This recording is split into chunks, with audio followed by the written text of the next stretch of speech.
I was one of the paid protesters at the April 5th liberal protests. And so I just wanted to come on and talk about my experience, what I had to do to get paid, and how much I got paid. This past weekend, I did something a little wild. I went undercover, posing as a Democrat voter, at a Tesla protest right here in Atlanta, Georgia. I wasn't just there to blend in. I had two big questions I wanted answers to. Why are these people protesting? And more importantly, are they actually being paid to do it? Yep. I was one of the so-called paid protesters at the April. So there were two kind of parts to it. The first was obviously just showing up. They gave me like a April 5th liberal protest. And today, I want to walk you through the entire experience, how I got in, what I had to do, what I saw, and yes, exactly how much I got paid. The whole thing started pretty simply. There were two main requirements for participants. First, just show up. They sent me a specific time and a location to be at. I was told to look for someone very specific, a girl with blue hair and a nose ring. I figured that'd be tough, kind of stereotype, right? But weirdly enough, she was the only one like that in the crowd. Found her instantly. Second, follow instructions. They gave me like a time and a place and told me to look for a girl with blue hair and a nose ring, which like I thought would be really hard because I thought like everyone was gonna look like that. But luckily she was the only one. It was really easy to find her. So yeah, that was good. I checked in. They told you that you couldn't wear anything MAGA. They also asked you not to wear red. So I just wore a black t-shirt and jeans. And yeah, I checked in and then they said just like go on the march.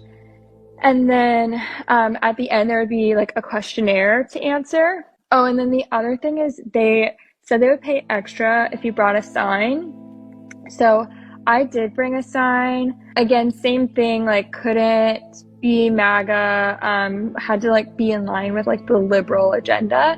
So my sign said, everyone deserves a good education, which like I don't necessarily personally agree with. Like, no MAGA gear, no red clothing. They asked us to dress neutrally. So I threw on a black t-shirt and jeans, trying to keep a low profile. When I checked in, they gave me the rundown.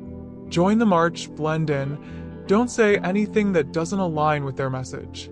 Oh, and at the end, there'd be a questionnaire. More on that later. To earn a little extra cash, we were told we could bring a protest sign. Again, nothing conservative, nothing neutral. It had to be aligned with the liberal agenda. So, I picked something safe. Everyone deserves a good education. Now, here's the thing, I don't fully believe that message applies in every case. I mean, if you're going to be a mechanic or a server, do you really need a college degree? Not necessarily. But I wasn't there to argue. I was there to observe and to get paid. So I played along. This is where things started to feel off. The people protesting? Not your typical crowd of grassroots activists. I saw a lot of white boomers. Some even brought their elderly parents. Women with high-end handbags, husbands who looked like they'd rather be golfing. These were— and okay, the interesting thing is like you had to answer the questionnaire as if you were a liberal, and there were right and wrong answers. Like it wasn't just like whatever you thought. Like you could get the questions wrong and you had to get them right in order to get paid. And at this point I had already invested like 2 hours of my time, so I wanted the money, you know? So the first question, for example, was why do Republicans want more women to stay home and not work and not have jobs?